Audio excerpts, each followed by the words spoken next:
इस वीडियो में आपको जेपीएससी में द्वारा पूछे जाने वाले 5 प्रश्न संग्रहित किए गए हैं जो झारखंड के साहित्य एवं साहित्यकार से होंगे और ये विषय आपके लिए बहुत ही महत्वपूर्ण रहता है। आपका समय को ना गवाते हुए हम इस वीडियो को आगे लेकर चलते हैं। आइए हम बात करते हैं दोस्तों साहित्य के बारे में। तो शुरुआत करते हैं। यहाँ पे सबसे पहले बात करते हैं नागपुरी के प्रथम कवि के रूप में जिसे जाना जाता है वो रघुनाथ त्रिपाठी हैं। तो ये प्रथम कवि है नागपुरी के। अब बात करते हैं व्याकरण के बारे में। तो कहा है कि notes on the Ganwari dialect of Lohardaga, जो कितना 1896 में E.H. हिटली के द्वारा, किसके द्वारा दोस्तों? ये E.H. हिटली के द्वारा रचा गया है, लिखा गया है। और ये जो है नागपुरी लैंग्वेज का ये जो व्याकरण है ये प्रथम व्याकरण का माना जाता है, ये नागपुरी लैंग्वेज का। और दोस्तों यहाँ पे नागवंशवली जो है, नागावंशवली, ये बेनीराम मेहता के द्वारा लिखा गया है, जो बहुत ही महत्वपूर्ण है और बहुत ही प्रसिद्ध भी है। और इसीलिए इस लिहाज से आपको ये जानना बहुत महत्वपूर्ण रहता है। अब बात करते हैं यहाँ पे खोट्ठा के बारे में। खोट्ठा के बारे में बहुत सारे तथ्य यहाँ पे आपके सामने दिए गए हैं। जैसे कि बात करते हैं खोट्ठा भाषा का प्रथम पत्रिका जो है वो क्या है? तो वो है राजभाषा, जो कब लिखा गया है? जो कह रहा है कि 1970 में इसे प्रकाशित किया गया है। अब दूसरा बात करते हैं यहाँ पे कि खोट्ठा भाषा का प्रथम नाटक का नाम क्या है? तो प्रथम नाटक का नाम क्या है? तो वो है उद्वासल कर्ण, जो किसके द्वारा, जो कह रहा है दोस्तों कि श्रीनिवास पानुरी के द्वारा लिखा गया है, जो बहुत महत्वपूर्ण है। श्रीनिवास पानुरी के बारे में जानना बहुत जरूरी है। अब बात करते हैं यहाँ पे कि खोट्ठा नाटक का सबसे प्रसिद्ध जो नाटक है उसका नाम क्या है? तो उसका नाम है डाह, जो किसके द्वारा लिखा गया है? तो सुकुमार के द्वारा वो डाह नाटक का प्रकाशन किया गया है, डाह नाटक की रचना की गई है। अब यहाँ बात करते हैं दोस्तों, मैंने अभी कहा श्रीनिवास पानुरी जी का महत्वपूर्ण क्यों है खोट्ठा भाषा में। इनका महत्व को हम जानते हैं क्योंकि इन्होंने एक मेघदूत नाम का बुक लिखी है जिसमें खोट्ठा के हर चीजों को उसमें संकलन किया है, एक संकलन करता है वो। और यहाँ पे इन्होंने बाल किरण को भी लिखा है, दिव्य ज्योति भी लिखा है, तितकी भी लिखा है। ये सारे जो यहाँ आपके सामने बुक्स का नाम आते हैं वो किसने लिखा है? तो श्रीनिवास पानुरी जी ने लिखा है। अब यहाँ पे इंपॉर्टेंट और होता है कि ये गदाधर महतो प्रभाकर जी जो है इनका सबसे प्रसिद्ध, इनका ही नहीं बल्कि खोट्ठा भाषा का बहुत ही प्रसिद्ध यहाँ पे पुटस्फुल एक कहानी है जो कब 1988 ईस्वी में यानी 1988 में इसे रचित किया गया है, इसे लिखा गया है। अब बात करते हैं दोस्तों यहाँ पे कि पंच परगनिया, ये बहुत ही महत्वपूर्ण है। इसका आरंभ जो है कहा कि कवि विनंद जी हैं, उन्हीं से माना जाता है कि जब वो आए तो पंच परगनिया में लेखन शैली का, किताबों का, व्याकरण का प्रचलन शुरू हुआ है। अब इसमें से आता है छोटा नागपुर ताल मंजरी, ये बहुत इंपॉर्टेंट है, बहुत सारे एग्जाम में इसको पूछा जा चुका है। ये कौन है? उपेंद्र नाथ सिंह के द्वारा ये रचा गया है। अब दूसरा बात करें दोस्तों कि ये है पंच परगनिया। पंच परगनिया के कबीर पंथी विचारधारा जो होते हैं वो कह रहा है कि सोबरन को माना जाता है, सोबरन के द्वारा ही कबीर पंथी विचारधारा को पंच परगनिया में शामिल किया गया है। तो ये अब तक से हम लोगों ने छोटे छोटे बुक्स के बारे में चर्चा किया। अब हम बहुत ही महत्वपूर्ण भाषा पे हाथ देने जा रहे हैं जो है संथाली भाषा, जिसके बारे में आपको जानना बहुत जरूरी होता है।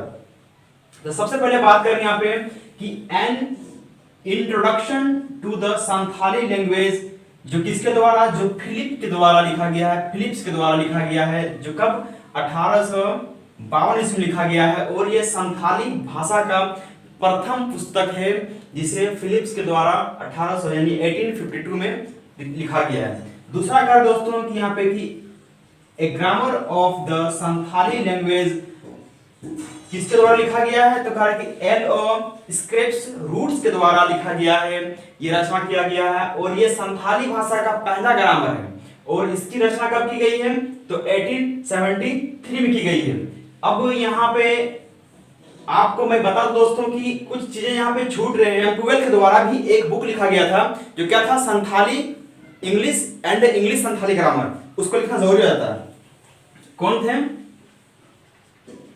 तो कैंपबेल के द्वारा 1899 में क्या था, संथाली टू इंग्लिश एंड क्या है, इंग्लिश टू संथाली। बस कुछ मिस्टेक वो छूट गया था, अभी याद आया तो मैंने लिख दिया ना। अब बात करते हैं कि संथाली भाषा का पहला उपन्यास जो लिखा गया है, पहला उपन्यास किसके द्वारा लिखा गया है, ये हॉरम वाक आतो है जो आर कार्टेस के द्वारा लिखा गया है और ये 1946 में लिखा गया है। और इस हॉर वाक आतो की सबसे बड़ी विशेषता दोस्तों की ये एक ऐसा पुस्तक है जिसे झारखंड में रोमन लैंग्वेज में लिखा गया है और इसीलिए इसकी महत्वता बढ़ जाती है। अब देखिए थोड़ा सा हम बात करते हैं यहाँ पे, तो ये जो लिखा गया है ये हॉरम वाक आतो, तो अक्सर एग्जाम में पूछ दिया जाता है कि हॉरम वाक आतो का शाब्दिक अर्थ क्या है। तो हॉरम वाक आतो का शाब्दिक अर्थ दोस्तों है हड़मा का गांव। तो आपको याद रखना है क्या कि हड़मा का गांव है ना दोस्तों, हड़मा का गांव, ये महत्वपूर्ण है। अब बात करते हैं दूसरा जो है संथाली भाषा का उपन्यास है जो बहुत ही चर्चित है और बहुत ही ज्यादा सुप्रसिद्ध भी रहा है।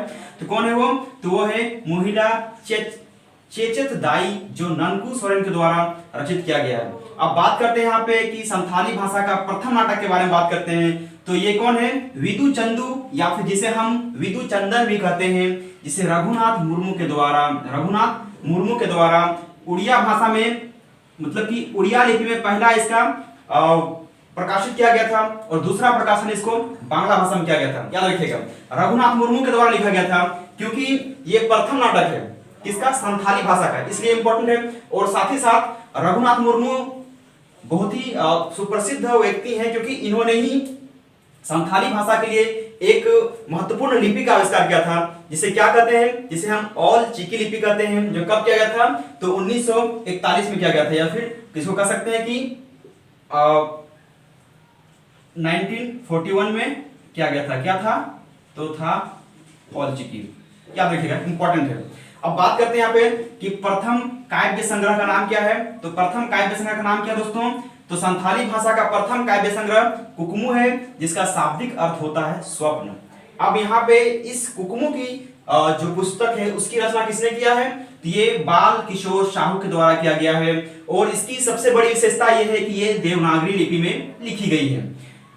अब यहाँ बात करते हैं डोमन साहू समीर के बारे में जो बहुत ही सुप्रसिद्ध व्यक्ति है संथाली भाषा के क्षेत्र में, इनके काफी चर्चे आपने सुने होंगे और इन्हें इसी कारण से संथाली भाषा का, संथाली साहित्य का भारतेंदु भी कहा जाता है। और इन्होंने एक पुस्तक लिखी थी, इसका नाम क्या है, संथाली प्रवेशिका, जो 1951 में लिखा गया है, 1951 में से प्रकाशित किया गया है। अब बात करते हैं यहाँ पे हिंदी संथाली कोश जो किसने लिखा है, तो लिखा है केवल सोरेन के द्वारा लिखा गया है। अब बात करते हैं यहाँ पे, आगे बढ़ते हैं, अगला टॉपिक हमारा क्या है कि दिसोम बाबा डोमन साहू समीर के द्वारा 1953 में ही लिखा गया है। अब यहाँ पे राही रावण काना जो आप सबको पता होगा कि ये बहुत महत्वपूर्ण है, बहुत ही ज्यादा, क्योंकि ये एक संथाली नाटक है और ये संथाली नाटक होने के वजह से इस राही रावण काना को साहित्य अकादमी पुरस्कार भी दिया गया है। और इसके लेखक, इसके रचयिता का नाम क्या है, आखिर इसकी रचना की है किसने, तो वो है मोगला सोरेन, जो बहुत ही महत्वपूर्ण है। अब आगे बात करते हैं हॉर संवाद, जो कह रहा है कि 1947 में देवनागरी लिपि के द्वारा एक झारखंड में समाचार पत्र प्रकाशित हुआ था। कब, 1947 में, और ये झारखंड का प्रथम समाचार पत्र माना जाता है। ठीक है, तो क्या था वो, हॉर संवाद था। ठीक है, मतलब किसके नाम से, मतलब कि ये संथाली में, ठीक है ना, लेकिन देवनागरी लिपि में लिखा गया था। ठीक है, अब यहाँ बात करते हैं आगे कि राजपुतानी शान। दोस्तों आप सबको पता होगा राजपुतानी शान क्या है, तो कह रहा है कि ये एक बहुत ही सुप्रसिद्ध कहानी है। ठीक है, अब ये कह रहा है कि रामचीज सिंह बल्लभ के माध्यम से लिखा गया था, उनके द्वारा लिखा गया है और ये एक झारखंड में पहली बार इसको शुरुआत में हिंदी का जो शुरुआत हुआ था, तो शुरुआत में इसी को प्रकाशित किया गया था। अब बात करते हैं यहाँ पे हिंदी का प्रमुख नाटक के बारे में जो बहुत महत्वपूर्ण है। आपने सुना होगा ग्रह का फेर, जो किसने, अनंत सहाय अखोरी के द्वारा लिखा गया है। ये ग्रंथ अनंत सहाय अखोरी ने हिंदी का नाटक लिखा है जिसका नाम क्या है, ग्रह का फेर। ठीक है, अब आगे बात करते हैं चेहरे के नीचे चेहरा, जो बहुत ही प्रसिद्ध कहानी है, जिसे किसने लिखा है, विद्याभूषण ने लिखा है। अब आप इसको याद कर सकते हैं कि जिसके पास बहुत सारे चेहरे होते हैं, मतलब जिसके पास विद्या होती है उसके पास तो बहुत सारे चेहरे होते हैं, ठीक है ना, मतलब हुनर जिसके पास होता है, तो आप इसे विद्याभूषण से याद रखिएगा, चेहरे के नीचे चेहरा। अब अगला बात करते हैं कंगाल की बेटी। ये एक बहुत ही सुप्रसिद्ध उपन्यास है जिसे हलदारी राम हलदर के द्वारा लिखा गया है। अब बात करते हैं यहाँ पे कि समरसेस के बारे में। समरसेस भी एक उपन्यास है जिसे किसने, विनोद कुमार के द्वारा ये लिखा गया है। समरसेस विनोद कुमार के द्वारा लिखा गया है, याद रखिएगा साथियों। अब यहाँ पे घेरे के बाहर, ये भी एक उपन्यास है और इसको द्वारका प्रसाद द्वारा लिखा गया है। कैसे याद रखना है इसको, कि जो घर होता है दोस्तों, घर के बाहर क्या होता है, तो घर के बाहर दरवाजा होता है, द्वार होता है, ठीक है। तो याद रखिए घेरे के बाहर किसने लिखा है, द्वारका प्रसाद ने। अब यहाँ पे और भी महत्वपूर्ण प्रश्न हमारे सामने आते हैं, जैसे कि गायब होता हुआ देश, या फिर और भी पुस्तक है ग्लोबल गांव के देवता। तो ये दोनों पुस्तक, गायब होता हुआ देश और ग्लोबल गांव के देवता, किसने लिखा है, तो रणेंद्र ने लिखा है।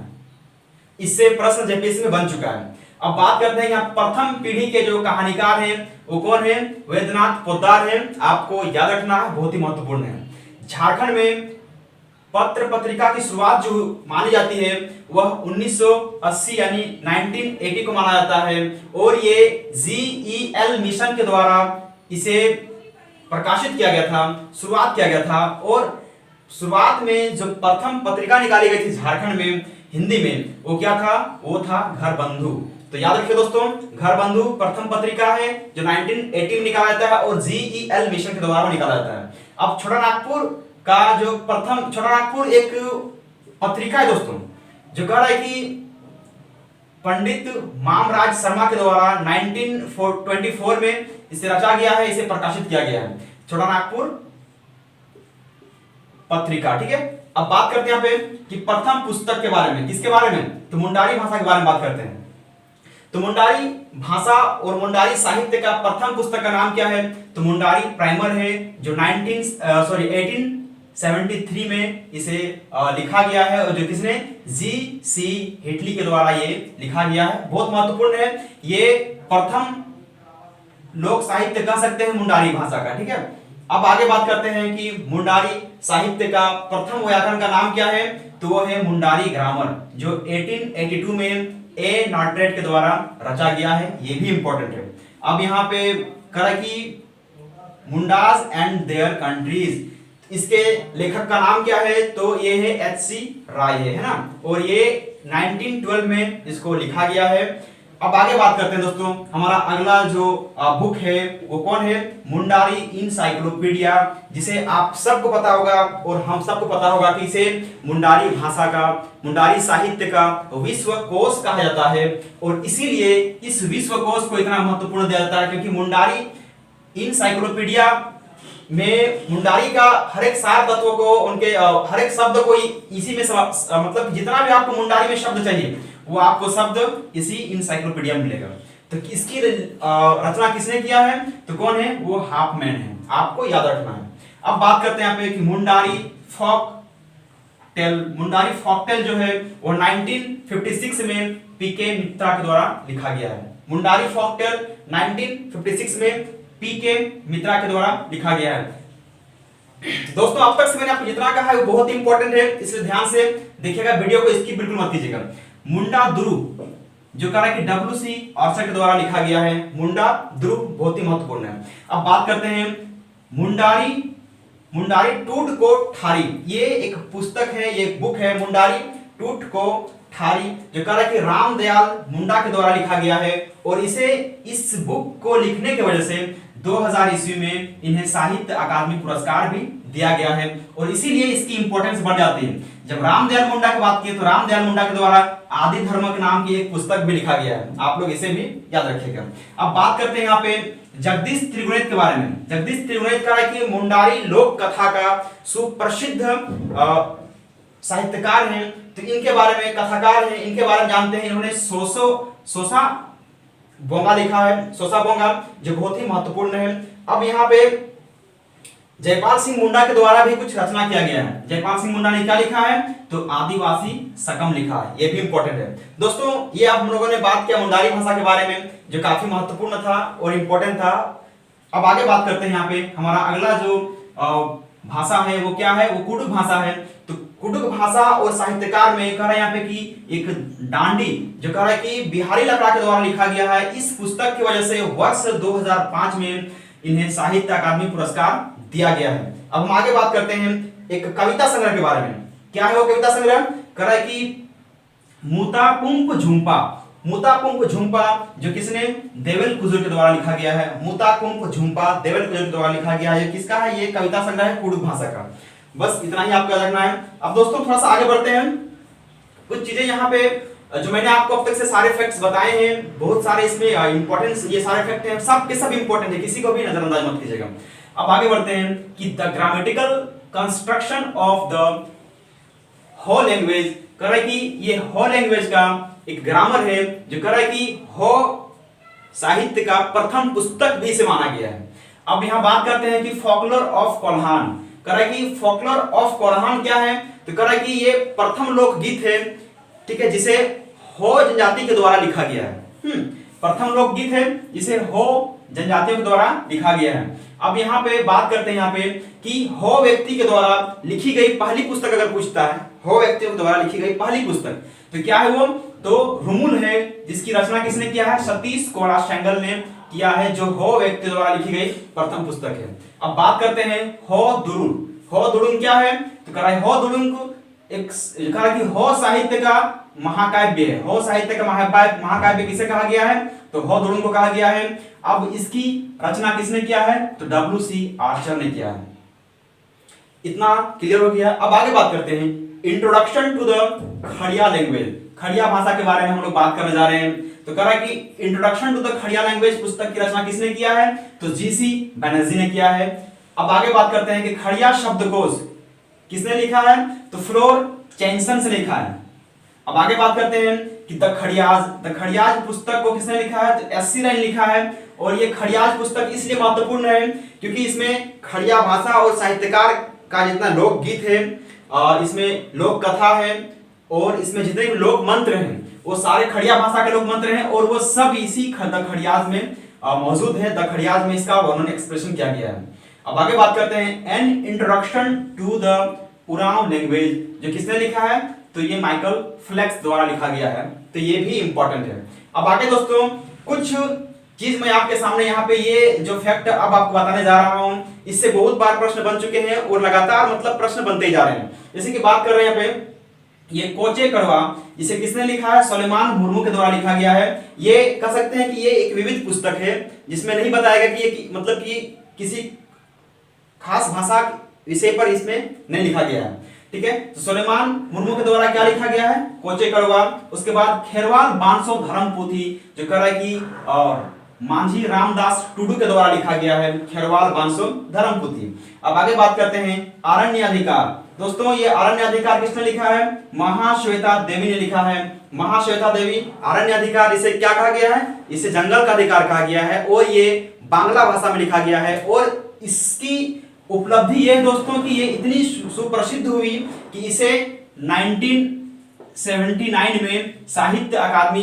पुरस्कार भी दिया गया है इस आरण्य अधिकार के लिए। और ये आरण्य अधिकार जो पुस्तक लिखी गई है ये बिरसा मुंडा के जीवन पर लिखा गया है, उनके जंगली गाथा पर लिखा गया है। अब बात करते हैं Jharkhand castle over grapes. Jharkhand castle over grapes मतलब कि झारखंड कब्रों का महल। तो ये जो लिखा गया है किसने लिखा है? इसे लिखा है विक्टर दास ने लिखा है। अब बात करते हैं मरान घोड़ा नीलकंठ हुआ, जो अक्सर प्रतियोगिता परीक्षाओं में इसका प्रश्न देखने को मिला है। अब यहाँ पे मई बोरिशिल्ला, ये भी किसका लिखा हुआ है? ये दोनों पुस्तक मरान घोड़ा नीलकंठ हुआ और मई बोरिशिल्ला ये महुआ माझी का लिखा हुआ पुस्तक है। अब बात करते हैं यहाँ पे कि the bad boys of Bokaro jail. The bad boys of Bokaro jail किसका लिखा हुआ है? चेतन महाजन का लिखा हुआ है। इसको कैसे याद रखना है कि ये जेल गया तभी ये चेता, ठीक है ना, चेतन महाजन, ठीक है। अब आगे बात करते हैं कि the soldier girl. The soldier girl, ये जो सोल्जर गर्ल है दोस्तों, यहाँ पे क्या है? ये love story of para commander के ऊपर लिखा गया ये पुस्तक है। तो ये किसने लिखा है? तो स्वप्निल पांडे ने लिखा है, इसलिए इंपॉर्टेंट है। अब यहाँ बात करते हैं औलन बहा, जो अक्सर पूछा जा चुका है। ये क्या है? तो जोबा मांझी के द्वारा लिखा गया है, और ये औलन बहा एक ऐसी पुस्तक है जिसे वर्ष 2017 में बाल साहित्य अकादमी पुरस्कार भी दिया गया है, इसलिए इसकी प्रसिद्धि बढ़ जाती है। अब बात करते हैं यहाँ पे पासी खातिर, तो कह रहा है कि रवि आतल टुडू के द्वारा लिखा गया है, और इसे भी 2015 में साहित्य अकादमी पुरस्कार दिया जा चुका है। अब आगे बात करते हैं स्वराज लुट गया, बहुत ही महत्वपूर्ण है। स्वराज लुट गया बाबू राम नारायण सिंह के द्वारा लिखा गया है, स्वराज लुट गया। अब आगे बात करते हैं दोस्तों, बस 4 पुस्तक का नाम और बच गया है, उसके बाद आपको अच्छा लगेगा, मजा आएगा आपको, ठीक है। कि the age desire, the age of desire हो गया, the daddy the birth of father हो गया, 22 यार्ड्स हो गया। अब कह रहा है कि that things called love of love and politics. तो ये चारों जो पुस्तक मैंने बताया आपको, ये चारों तुहिन ए सिन्हा के द्वारा लिखा गया है, और ये सारे पुस्तक बहुत ही इंपॉर्टेंट हैं जो मैंने अभी आपको बताया। मतलब इस बोर्ड में देखिए ना, एक भी क्वेश्चन ऐसा नहीं है कि जो आपके लिए महत्वपूर्ण नहीं होगा, और इससे बाहर जेपीएससी बिल्कुल भी नहीं पूछेगा। दोस्तों आज का वीडियो मेरा इतना ही रहेगा। अगर आपको ये वीडियो अच्छा लगा तो लाइक कीजिए, सब्सक्राइब कीजिए और शेयर करना बिल्कुल मत भूलिए। दोस्तों मैं फिर से आपके सामने सिलेबस के मुताबिक, सिलेबस वाइज एक नया टॉपिक लेकर के आपके सामने आऊंगा। तब तक के लिए मुझे अनुमति दीजिए। आप सबका शुभचिंतक गुलाम हुसैन, धन्यवाद।